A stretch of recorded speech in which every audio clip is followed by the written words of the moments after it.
Shona kid के नाजरीन, आज की कहानी मेरी और आपकी माँ जैसी एक मेहरबान और शफीक माँ की कहानी है। अगर आप इस चैनल पर नए हैं तो चैनल को सब्सक्राइब कर दें ताकि आपको आने वाली हर वीडियो मिलती रहे। पुरस्किन गांव अलमदीना में रमज़ान मुबारक की मुकद्दस साअतों में एक मेहरबान और शफीक माँ आमिना रहती थी। वो अपनी मोहब्बत और इज़हार और ख़ानदानी जिम्मेदारियों को बखूबी निभाने के लिए जानी जाती थी। आमिना के 3 प्यारे बच्चे फैसल, नूर और उबैद थे। हर शाम जब सूरज अफक के पार डूबता, आमिना अपने बच्चों को इफ्तार के लिए जमा करती। वो अपनी इस्ताहत के मुताबिक बेहतरीन खाने का बंदोबस्त करती, लेकिन इनके वसाइल महदूद थे। अक्सर ऐसा होता कि आमिना अपनी भूख और ज़रूरत को पशेपुश डालकर अपने बच्चों के लिए खाने का इंतजाम करती, ताकि वो सैर होकर खा सके। एक शाम जब सब दस्तरखान पर बैठे फैसल, नूर और उबैद ने देखा कि इनकी माँ की प्लेट वैसे की वैसी रखी है और इसने कुछ ना खाया। ये देखकर नूर, जो सबसे बड़ी थी, बोली, अम्मी, आप हमारे साथ क्यों नहीं खाती?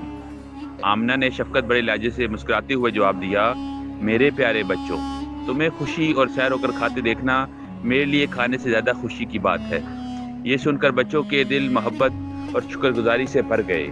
वो जान गए थे कि इनकी माँ इनके लिए कितनी कुर्बानियां देती हैं और वो इस मोहब्बत का बदला देना चाहते थे। अगले दिन जब अफ्तार का वक्त करीब आया तो फैसल, नूर और उबैद ने एक खूबसूरत मंसूबा बनाया। इन्होंने फैसला किया, आज वो अपनी माँ के लिए इफ्तियार तैयार करेंगे। बड़ी मोहब्बत और मेहनत से इन्होंने वही खाना तैयार किए जो इनकी माँ को पसंद था। महकती हुई दाल का सूप, ताज़ा खजूरें और ठंडा पानी, सब कुछ इन्हीं के हाथों से बनाया गया। जब आमिना नमाज पढ़ के वापस आई तो इनकी आंखें हैरत और खुशी से चमक उठी। सामने खूबसूरत तौर पर सजा हुआ दस्तरखान था, जिस पर मोहब्बत, खलूस और कुर्बानी की खुशबू बसी हुई थी। इनके बच्चों ने इन्हें खाने के लिए बुलाया और सब ने मिलकर अफ्तार किया। जब आमिना ने अपने बच्चों को गले लगाया तो इनकी आंखों में आंसू थे, मगर ये खुशी के आंसू थे। उबैद, जो सबसे छोटा था, आहिस्ता से बोला, अम्मी, आज हम सब आपके साथ खाएंगे। इस रात मोहब्बत, खलूस और कुर्बानी के जज्बे ने इनके घर को मजीद रोशन कर दिया। ये कहानी हमें सिखाती है, हकीकी दौलत माल ज़र में नहीं, बल्कि मोहब्बत, इज़हार और ख़ानदान के साथ गुजरे हुए कीमती लम्हात में है।